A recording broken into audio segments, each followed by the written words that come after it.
राज्यसभा में नेता प्रतिपक्ष और राष्ट्रीय नेता आदरणीय अरुण जेटली जी और हमारे भारतीय जनता पार्टी उत्तर प्रदेश के प्रदेश अध्यक्ष श्री सूर्य प्रताप शाही, भारतीय जनता पार्टी के राष्ट्रीय उपाध्यक्ष जनाब मुख्तार अब्बास नकवी साहब और जनता दल यू के राष्ट्रीय महासचिव आदरणीय केसी त्यागी जी, भारतीय जनता पार्टी के पूर्व प्रदेश अध्यक्ष डॉक्टर रमापति रामजी त्रिपाठी, श्री दिनेश जी गोयल, यहाँ उपस्थित मेरे सभी सम्मानित बहनों एवं भाइयों, मुझे भारी मन से उपवास पर बैठने का यह फैसला करना होगा। सहज भाव से मैंने यह कोई फैसला नहीं किया। आपको मैं याद दिलाना चाहता हूं कि जिस समय उत्तर प्रदेश विधानसभा का चुनाव चल रहा था, तो आज की यहां की मुख्यमंत्री मायावती जी ने प्रदेश की जनता से यह वादा किया था कि समाजवादी पार्टी के शासनकाल में जिस प्रकार की अराजक स्थिति उत्तर प्रदेश में पैदा हो गई और एक दहशत का माहौल पैदा हो गया है, यदि हमारी सरकार बनती है तो मैं यहां पर अमन अमान के हालात में कायम करूंगी और गुंडे और बदमाशों के हौसले में पस्त करूंगी। लेकिन आप सब लोगों ने देखा कि मायावती जी का 4 वर्ष का कार्यकाल गुजरने के बाद कितने गुंडे और कितने बदमाशों के हौसले पस्त हुए हैं। कानून और व्यवस्था की स्थिति बेहतर होने के बजाय बल्कि बद से बदतर हो गई है, ऐसी स्थिति हो गई। जन सामान्य अपने को पूरी तरह से असुरक्षित महसूस कर रहा है। कब कौन गोलियों से खून दिया जाए यह कुछ कहा नहीं जा सकता। सबको सब बहुजन समाज पार्टी के विधायक और मंत्री भी, उनके संरक्षण में गुंडागर्दी हो रही है, महिलाओं की इज्जत और असमत लूटी जा रही है। ऐसे जब हालात पैदा हो गए और यह गाजियाबाद जिस संसदीय निर्वाचन क्षेत्र का मैं सांसद हूं, कभी एक औद्योगिक नगरी के रूप में जाना जाता था, आज गाजियाबाद की भी कानून और व्यवस्था के को लेकर इतनी बदतर स्थिति हो गई है। यदि देखा जाए तो गाजियाबाद से लेकर गोरखपुर तक बहनों भाइयों पूरा उत्तर प्रदेश जल रहा है और भारतीय जनता पार्टी एक जागरूक राजनीतिक पार्टी है। उत्तर प्रदेश को जलते हुए हम अपनी आंखों से नहीं देख सकते हैं। इसीलिए मैंने फैसला किया कि अपना विरोध दर्ज कराने के लिए सरकार के समक्ष यही सिलसिला चलता रहा तो भारतीय जनता पार्टी पूरे उत्तर प्रदेश में अपने आंदोलन की धार को तेज चलेगी। 24 घंटे तक लगातार उपवास पर बैठने का मैंने फैसला किया है।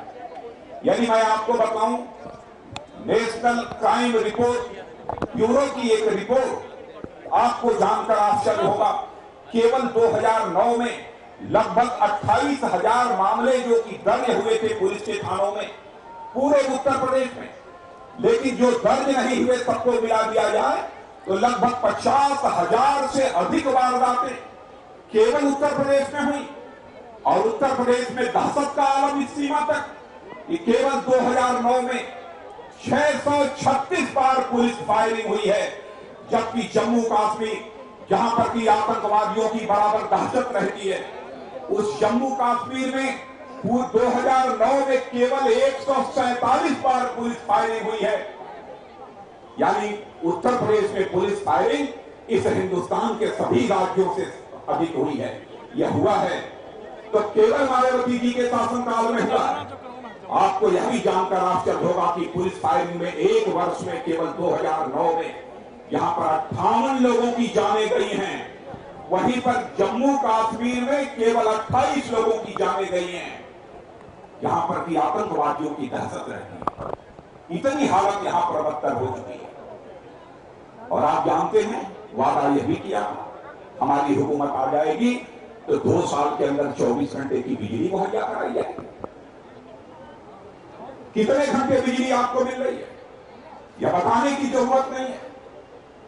गांवों की हालत तो इतनी बदतर हो गई है, 2 दिन 3 दिन तक बिजली की रोशनी देखने के लिए लोग तरस जाते हैं। कब बिजली आएगी, कब बिजली चली जाएगी, इस बात की कोई गारंटी नहीं है। यदि कम से कम उत्तर प्रदेश की जनता को यह बतला दिया जाता कि रोस्टिंग का समय फला से लेकर फला समय तक होगा, तो कम से कम वह जनता इतना तो मान लेती कि इतने समय बिजली नहीं आएगी। यदि वो अपनी वैकल्पिक व्यवस्था कर सकती तो वो अपनी वैकल्पिक व्यवस्था भी उस समय कर पाती, लेकिन इस बात की कोई जानकारी नहीं रहती है। बिजली कब आएगी, कब चली जाएगी, बराबर यह आंख मिचौड़ी का खेल निरंतर जो है चलता रहता है। और किसानों का हिम्मत सवाल है, जिस तरीके से किसानों की जमीन का जबरन अधिग्रहण किया जा रहा है, चाहे वह गाजियाबाद हो, चाहे ग्रेटर नोएडा हो, चाहे मेरठ हो, चाहे आगरा हो, चाहे अलीगढ़। आप लोगों ने देखा कि अलीगढ़ के टप्पल में किस प्रकार से किसानों पर गोलियां चलाकर उन्हें भूल दिया गया था। वहां पर भी मैं अपना विरोध दर्ज कराने के लिए पहुंचा था और इस मामले को संसद में मैंने उठाया था और संसद की कार्रवाई एक दिन तक हम लोगों ने नहीं चलने दी थी। अरुण जेटली जी यहाँ पर नेता प्रतिपक्ष राज्यसभा के बैठे हैं, इन्होंने भी इस मामले को प्रभावी तरीके से राज्यसभा में उठवाने का काम किया था। लोकसभा में सरकार के वरिष्ठ मंत्री ने खड़े होकर हम सबको आश्वस्त किया था कि अगले सत्र में भूमि अधिग्रहण संशोधन बिल लाया जाएगा, लेकिन सत्र कई गुजर चुके, भूमि अधिग्रहण संशोधन बिल इस सरकार के द्वारा संसद में पेश नहीं किया गया, जबकि भारतीय जनता पार्टी ने इस सरकार को आश्वासन दिया था जो ही भूमि अधिग्रहण संशोधन बिल संसद में पेश किया जाएगा, भारतीय जनता पार्टी उसे अपना समर्थन देगी, उसे संसद में पारित कराएगी। लेकिन इस आश्वासन के बावजूद संसद में पेश ही नहीं किया गया। और मैंने तो प्रधानमंत्री जी से यह भी अनुरोध किया था कि प्रधानमंत्री जी, यदि आपको बिल संसद में पेश करने में कोई अड़चन है तो कम से कम आपके द्वारा एक एडवाइजरी देश के सभी राज्यों के मुख्यमंत्रियों को जारी कर दी जानी चाहिए कि जब तक भूमि अधिग्रहण संशोधन बिल संसद में पारित नहीं हो जाता है तब तक किसानों की जमीन का अधिग्रहण नहीं किया जाना चाहिए और कम से कम फोर्सफुली जबरन उनकी जमीन का अधिग्रहण नहीं किया जाना चाहिए। एक सलाह तो आपके द्वारा देश के सारे मुख्यमंत्रियों को दी जानी चाहिए, लेकिन कांग्रेस नेतृत्व की सरकार ने यह सलाह देने की भी जहमत नहीं उठाई। और उत्तर प्रदेश में जो आलम है, जो कुछ भी हुआ है भट्टा परसौल में, ग्रेटर नोएडा में, उसे आप लोगों ने अपनी नंगी आंखों से देखा। किस तरीके से गोलियां चलाई गई हैं किसानों के ऊपर, महिलाओं के ऊपर जिस प्रकार से उनके साथ बर्बरता की गई है। कितने मरे हैं, कितने जिंदा हैं, इसको लेकर आज भी भट्टा परसौल में कयास लगाए जा रहे हैं। शासन यह भी बताने को तैयार नहीं है कितने लोग इस समय गांव में हैं, कितने लोग इस समय बाहर हैं। और कांग्रेस के नेता और एक से एक राजा साहब हैं, कांग्रेस के महामंत्री से दिग्विजय सिंह राजा साहब, वह पहुंच गए वहां पर धरना देने के लिए भट्टा परसौल में, और दूसरे युवराज भी वहां पर जो कांग्रेस के महामंत्री हैं वह भी धरना देने के लिए पहुंच गए। धरना देने पर मुझे कोई आपत्ति नहीं, कोई शिकायत मुझे नहीं होती, लेकिन यदि आपकी सरकार केंद्र में नहीं होती तो मैं मान लेता कि विरोध दर्ज कराने के अतिरिक्त आपके पास कोई दूसरा विकल्प नहीं है। लेकिन यहाँ की बहुजन समाज पार्टी की सरकार के साथ मिली भगत करके कि राजनाथ सिंह किसान के बेटे होकर यदि जाना चाहे भट्टा परसौल के लोगों का हालचाल लेने, उनका कुशलक्षेम लेने, तो कहा जाता है कि धारा 144 लगी है, राजनाथ सिंह को वहां जाने नहीं दिया जाएगा। लेकिन यदि कांग्रेस के युवराज यदि वहां पर जाना चाहें तो धारा 144 समाप्त कर दी जाती है और उनको वहां जाने का मार्ग प्रशस्त कराया जाता है।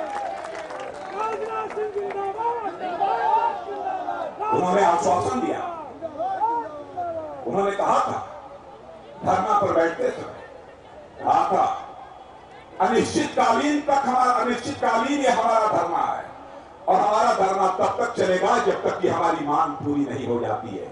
न्यायिक जांच की मांग वो कर रहे थे। तो मैं पूछना चाहता हूं कि आप रात को उठकर वहां से चले क्यों गए? यदि पुलिस ने गिरफ्तार किया था तो आपको आपका धरना वहां जारी रहना चाहिए था, धरना समाप्त नहीं होना चाहिए था। कहना चाहिए था कि पुलिस जेल ले जाना चाहती है, मुझे जेल ले जाए, जब तक हमारी मांग नहीं पूरी होगी हम जेल के बाहर नहीं निकलेंगे। लेकिन यह साहस आप नहीं जुटा पाए। हमने 24 घंटे का यहां पर उपवास प्रारंभ किया और बहनों भाइयों मैं कहना चाहता हूं 24 घंटे लगातार हमारा ये उपवास चलेगा। यह प्रतीकात्मक है, यह सरकार को चेतावनी है। हमारी भारतीय जनता पार्टी की पूरी टीम यहां पर प्रदेश की बैठी हुई है। यहां सूर्य प्रताप शाही, डॉक्टर रमापत राम त्रिपाठी, बिंदवासिनी कुमार, महेंद्र सिंह, सारे लोग पूरी प्रदेश की टीम यहां पर बैठी हुई है और इस आंदोलन को हम आगे बढ़ाएंगे और हम इंसाफ की मांग करेंगे। और राहुल जी से मैं कहना चाहता हूं कि राहुल जी आप धरने पर मत बैठिए, आपकी दिल्ली में सरकार है। भारत के संविधान में बहुत सारे ऐसे प्राविधान हैं जिन प्राविधानों के तहत आप उत्तर प्रदेश सरकार के खिलाफ कार्रवाई कर सकते हैं। आप कार्रवाई क्यों नहीं करते हैं? उत्तर प्रदेश की जनता की आंखों में धूल झोंकने की आप कोशिश क्यों करते हैं? लेकिन नहीं, चुनाव का समय आ रहा है, ड्रामा होना चाहिए। ड्रामे का दौर चल रहा है और उत्तर प्रदेश में कांग्रेस अपना आधार पूरी तरह से खो चुकी है। बहनों भाइयों, मैं कांग्रेस के लोगों को सुझाव देना चाहता हूं कि किसानों और मजदूरों के सवाल पर अथवा उत्तर प्रदेश की चाहे किसी भी वर्ग की जनता हो, व्यापारी हो, किसान हो, शिक्षक हो, कोई भी हो, उनके सवाल पर ड्रामा नहीं किया जाना चाहिए, माखौल नहीं उड़ाया जाना चाहिए, जनता की आंखों में धूल झोंकने की कोशिश नहीं की जानी चाहिए। और आपने तो गुमराह किया है उत्तर प्रदेश की जनता को। और मैं आपसे पूछना चाहता हूं, क्या सच बोलकर राजनीति नहीं की जा सकती? यदि आपकी समझ में ना आ रहा हो तो मैं कहना चाहता हूं, स्वस्थ राजनीति की जा सकती है तो केवल सच बोलकर ही स्वस्थ राजनीति की जा सकती है। झूठ बोलकर कभी स्वस्थ राजनीति नहीं की जा सकती। और लोकतंत्र को यदि हमें जिंदा रखना है तो कम से कम राष्ट्रीय नेताओं को यह सावधानी बरतनी चाहिए कि जो हम बोलेंगे वह सच बोले। बहनों भाइयों, मुझे कुछ ज्यादा नहीं करना है। यहाँ पर हमारे कई राष्ट्रीय नेता आए हैं। हमारे नेता प्रतिपक्ष राज्यसभा श्री अरुण जी जेटली, हमारे राष्ट्रीय उपाध्यक्ष श्री मुख्तार अब्बास नकवी और हमारे जनता दल यू के राष्ट्रीय महासचिव आदरणीय केसी त्यागी जी और साथ ही हमारे प्रदेश अध्यक्ष उत्तर प्रदेश के श्री सूर्य प्रताप शाही, डॉक्टर रमापत राम जी त्रिपाठी पूर्व अध्यक्ष, यह सब सारे लोग यहाँ पर आए हुए हैं। यह आपके सामने विचार व्यक्त करेंगे। दो बातें जो आपके सामने मुझे रखनी थी, मैंने आप सबके सामने यह बात रख दी है और आप सब इतनी बड़ी संख्या में यहाँ पर सहयोग देने के लिए उपस्थित हुए हैं। मैं आप सभी का बहुत आभारी हुआ और आप सबके प्रति मैं आभार व्यक्त करता हूँ और आप सबका अभिनंदन करते हुए अपना निवेदन समाप्त करता हूँ।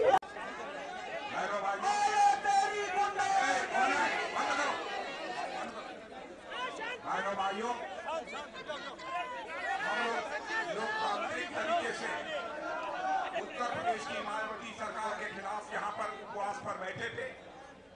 हम चाहते थे कि 24 घंटे तक निरंतर हमारा यह उपवास का सिलसिला चलता रहे ताकि हम लोकतांत्रिक तरीके से इस उत्तर प्रदेश सरकार के खिलाफ अपना विरोध दर्ज करा सके। अब जैसा मैंने कहा कि पूरा उत्तर प्रदेश इस समय चल रहा है, उसके खिलाफ हम बैठे। किसानों पर गोली चलाई जा रही है, व्यापारियों की, कर्मचारियों की हत्या की जा रही है। यहाँ तक कि उत्तर प्रदेश की राजधानी में 2-2 सीएमओ मार डाले गए। यहाँ पर भी गाजियाबाद में हमारे संभ्रांत व्यापारियों की हत्या कर दी गई। नहीं है, अभी हिंसा का सहारा अपने जीवन में कभी न लिया है और न कभी अपने जीवन में हम हिंसा का सहारा लेंगे। हम नाटक करने के लिए भी धरने और प्रदर्शन नहीं करते हैं, क्योंकि कांग्रेस के नेता भी आए थे।